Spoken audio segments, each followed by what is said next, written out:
ito po ulit ang update natin para sa lagay ng ating panahon ngayong hapon po ng July 25,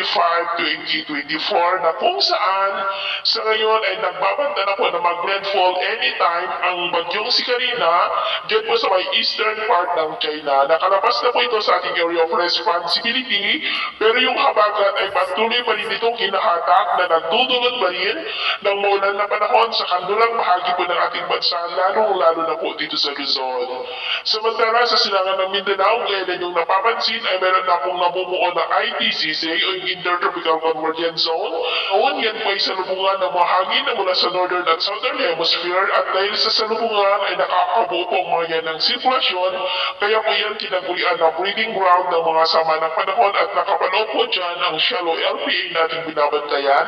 na nagbabanta na po na lalakas ngayong weekend at ang development nito ang ating babantayan kung matutuloy po yan o hindi. At ito ang pinapakita ng forecast model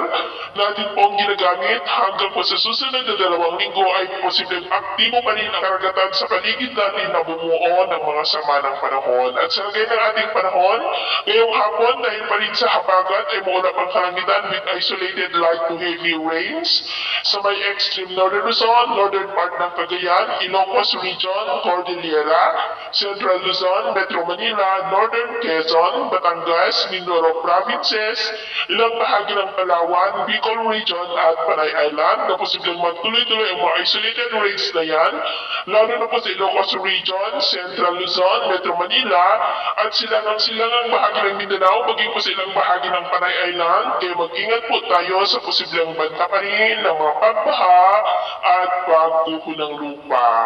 At sa atin naman po mga baybayin, dahil po sa habagat at epekto ng bagyong si Karina, ay iwasan muna natin ang papalaot sa western seaboard po ng Luzon, northern seaboard ng Luzon at eastern seaboard ng northern at central Luzon dahil ang mga alon po dyan ay posibleng aabot hanggang po sa 2.5 to 5 meters height. Kaya iwasan po muna natin ang papalaot dyan po sa mga may kulay pula para mas makaiwas sa mga sakunang